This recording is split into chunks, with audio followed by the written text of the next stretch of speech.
E é um tópico que a mim é muito caro e que, em particular para quem lê a coisa no seminário, né? É claro que lá não era Enfim. ainda na filosofia, né? Era no propedêutico, na espiritualidade, né? Mas já em vista da filosofia, que é esse jogo de definições, né? Que o Simão Bacamarte Enfim. oscila a todo momento, né? Mas, em última instância, o que você tem ali é essa espécie de tentativa, né? De encontrar a essência da loucura, né?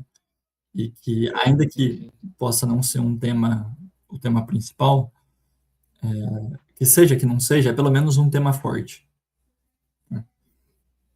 Eu não sei se isso te chamou muito a atenção durante a leitura, Ah, sim, sim. para outros pontos.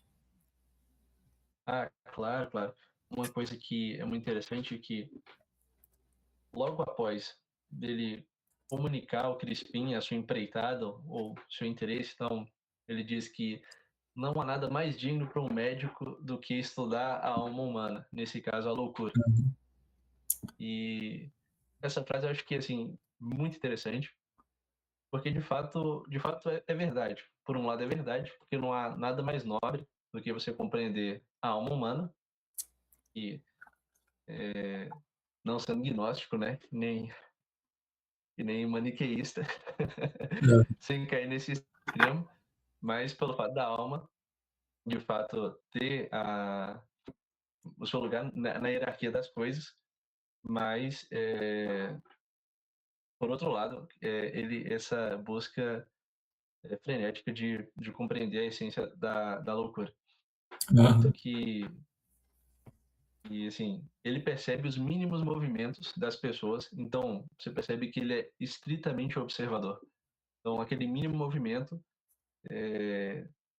ele já consegue dar uma definição e a cada dia ele consegue descobrir uma loucura nova, uma insanidade nova e, e consegue, entre aspas, catalogar. Um caso muito Aham. interessante que eu achei assim muito cômico foi o do Martins. E quando a sua esposa Evarista retorna do Rio de Janeiro de viagem, ele dá um jantar e nesse jantar ele convida várias pessoas e entre os convivas está lá um sujeito chamado Martim. Então um cara que tinha ares de poeta e no meio do jantar ele faz um discurso e diz que Deus, querendo vencer a Deus, criou Dona Evarista. Não, foi o cume da coisa. Então ele chama lá o Martins à Muito parte bom. e fala, ó, essa ideia aí foi do senhor? Ah, não, essa ideia foi minha. Depois ele começa, não, esse rapaz está assim muito muito poeta, então deve ser Aham. alguma lesão cerebral. E vai lá e interna o Martins também na Casa Verde. Então é assim, ele é extremamente observador e de fato você percebe que ele é muito ele busca a fundo na sua pesquisa, buscar de fato a essência da loucura, nos seus diversos graus, né, e espécies. Uhum. E assim, parece haver aí uma tensão que é a do sujeito, pegando uma visão meio clássica, né? Mas se você pensar na loucura antes como uma privação do que como uma coisa mesmo, né? E você tentar definir um Sim, não ser, né? sim, sim. E é aquele negócio, né? Tipo, a virtude ela é definida, o vício é qualquer coisa que não seja essa definição. E você de Parece virtude. haver uma tensão assim, né? E, e é interessante também, né? Porque, sei lá, se eu bem me lembro, tem um ponto da obra, né? Que ele fala de uma espécie de proporção que haveria entre a sanidade e a loucura, né? E, e no fundo parece que a obra ela lida com essa espécie de convivência necessária da loucura e da sanidade ao mesmo tempo, né, concomitantemente no mesmo sujeito, né? E é difícil você entender se a totalidade dessa composição vai ser loucura ou sanidade, né? Por exemplo, essa coisa da poesia Sim, mesmo. sim, Realmente o sujeito vai sim, sim. compor algo de realmente bom, né? Se ele não se permitir fugir um pouco do que seria o padrão, né? Uma certa Sim, sim, normalidade psíquica.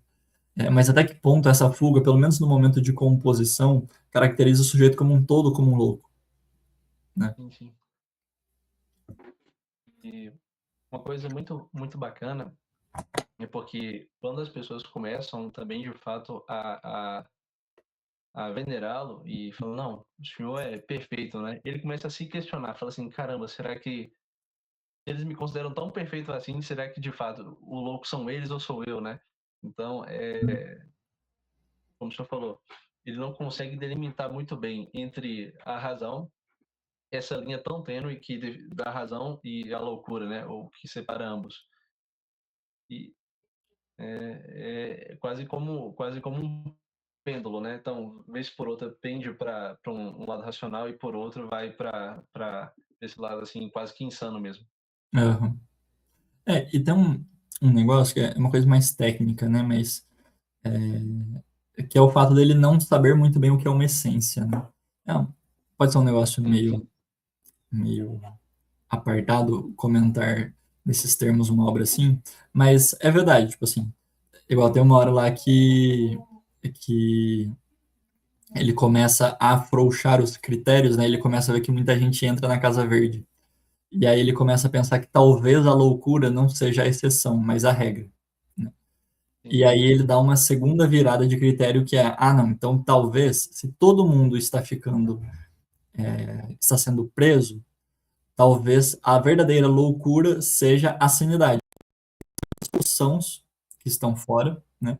E portanto eles devem sim, ser os verdadeiros loucos, né? Então você pega um critério extensional, né, de extensão, isso é, aquele grupo é menor, logo se devem haver poucos loucos, né? Eles devem ser os verdadeiros loucos, né? Quando na verdade o critério não pode ser esse, né?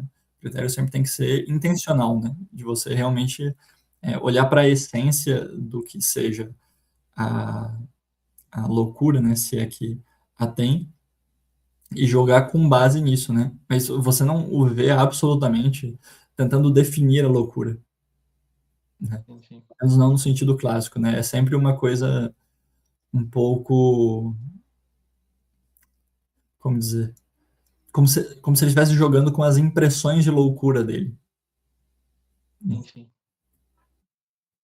O senhor percebe que ele não tem assim um critério específico pelos quais ele julgue as pessoas sãs ou insanas. Basicamente é aquilo que ele julga ou as opiniões dele. Então não é sei lá, como o senhor falou, ele não compreende, não busca compreender a essência do que seja loucura ou sanidade. Então, à medida que os fatos vão se sucedendo, ele vai supondo que tal pessoa tenha determinada coisa ou tal pessoa tenha uma lesão cerebral, como ele, vez por outra, é citado no livro, né?